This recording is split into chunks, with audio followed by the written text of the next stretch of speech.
السلام عليكم، اهلا بكم في قناتي ومطبخي مطبخ الأولى. معاكم وفاء امين. اخباركم إيه؟ يا رب تكونوا بخير وسعاده وهنا وطاقه ايجابيه ان شاء الله.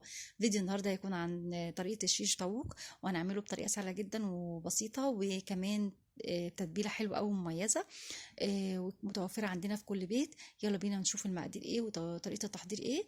بس يا ريت بعد اذنكم لو عجبكم الفيديو ما تنسوش تعملوا لايك عشان نرفع الفيديو ده، واشتركوا في القناه لو اول مره تشوفوها عشان يوصلكوا اشعارات بوصفات الجديده اول باول. يلا بينا بقى نشوف المقادير ايه وطريقه التحضير ايه.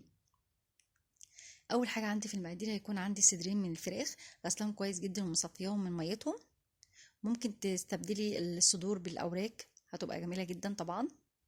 زي ما انتم شايفين بقطعها اهو، وبقطعها مكعبات الى حد ما كلها قد بعضها عشان تاخد نفس التسويه، زي ما شايفين حضراتكم اهو.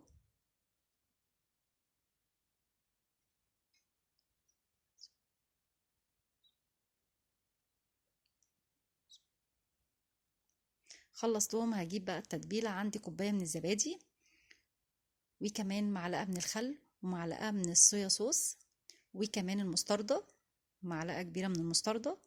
والتوابل هيكون عندي بابريكا مدخنه بتبقى جميله جدا، وكمان عندي 7 بهارات وفلفل اسود، وكمان ملح حسب الذوق، وفصين او 3 فصوص من الثوم المفرومين، وكمان معلقه متوسطه من العسل الاسود، وكمان ربع كوبايه فنجان صغير من الزيت الزيتون، بتدي طعم حلو قوي. وبعد كده بقلب التتبيله دي كلها مع بعض زي ما حضراتكم شايفين. وبعد كده هنزل بقى فيهم الفراخ وبديها تقليبة، وهقعدها يا دوبك ساعة أو ساعتين مش أكتر من كده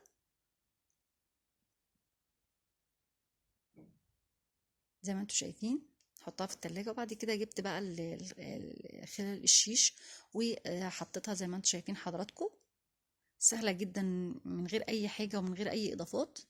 حابة تحطي في النص خضار بصل وفلفل ألوان والكلام ده كله براحتك خالص زي ما انت شايفة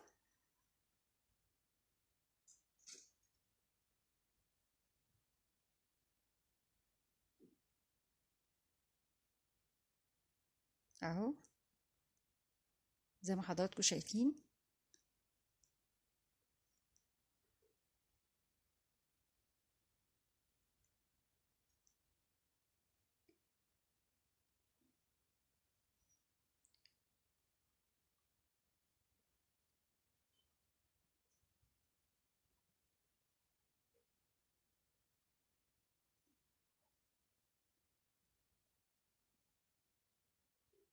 اه خلصتهم. بعد كده حطيتهم بقى على شبكة، وتحتيهم طبعا صينية، وحطيت بقى دهنتهم بدهنة صلصة او صلصة طماطم. حط عليها طبعا رشة من الفلفل الاسود، وطبعا زي ما انتم شايفين، والملح، وطبعا دهنة من الزيت، يعني رشة من الزيت زي ما انتم شايفين. ودهنت بيه بقى الشيش طاووق، وهحطها في فرن ساخن مسبقا على درجة حرارة 200.